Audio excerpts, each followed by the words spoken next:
বন্ধন, আজকে বাইরে অনেক ঝড় বৃষ্টি হচ্ছে বাবা, আজকে তোমার স্কুল যাওয়ার দরকার নাই। আচ্ছা মা। মা, একটা কথা বলবো? কি বলবি বাবা, বল। মা, তুমি কিছু মনে করবে না নি তো? না রে বাবা, আমি কিছু মনে করব না, তুই বল। মা, এই যে সকালবেলা ঝড় বৃষ্টি হচ্ছে, সেই জন্য তুমি আমাকে স্কুলেও যেতে দিলে না। আর বাবা যে সকালবেলা এই ঝড় বৃষ্টির মধ্যেই কাজে গেল, বাবার জ্বর হোক, কাশি হোক, ঠান্ডা লাগুক, বাবা কিন্তু একদিনও কাজে যাওয়া বন্ধ করে না। মা, তুমি কি এই জিনিসটা লক্ষ্য করছো?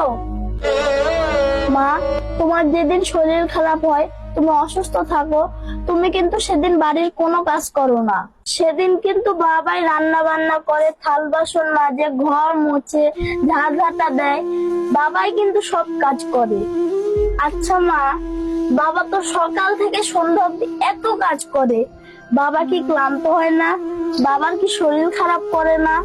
বাবার তো হাঁটুতে আর মাজাতে ব্যথা, তুমি তো জানো ডাক্তার বলেছে যে কিছুদিন বাবাকে রেস্ট করতে। কিন্তু তারপরেও বাবা এই সংসারের কথা ভেবে কাজে যায়, একদিনও রেস্ট করে না।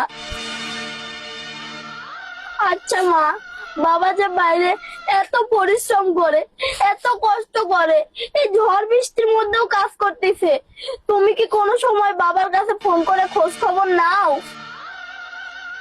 মা, বাবা তো সব সময় আমাদের জন্য চিন্তা করে, আমাদেরও তো বাবার জন্য তো চিন্তা করা উচিত, তাই না বলো? মা, তুমি একবার ভেবে দেখেছো বাবা যদি আমাদের মাথার উপর না থাকে আমাদের কি অবস্থা হবে? মা, এই ঝড় বৃষ্টির মধ্যে বাবা কেমন আছে, কি করছে, তুমি একটু ফোন করে খবর নাও না মা, তুমি একটু ফোন করে খবর নাও না মা। বাবা, তুই কান্দিস না, তুই একটু শান্ত হ। আমি এক্ষুনি তোর বাবা ফোন দিচ্ছি। বন্ধুরা, একজন পুরুষ মানুষ তার সংসারের জন্য, নিজের পরিবারের জন্য বাহিরে সারাটা দিন কতই না হাড়ভাঙ্গা পরিশ্রম করে যায়, মাথার ঘাম পায়ে ফেলে কতই না কষ্ট করে। সেই কষ্টের মাঝে যদি পরিবারের কেউ একটু খোঁজ খবর নেয়, তাহলে তার কষ্টটা কিছুটা হলেও হালকা হয়ে যায়। আমাদের ভিডিওটি যদি আপনাদের ভালো লেগে থাকে তাহলে অবশ্যই লাইক, কমেন্ট, শেয়ার করে দেবেন। ধন্যবাদ।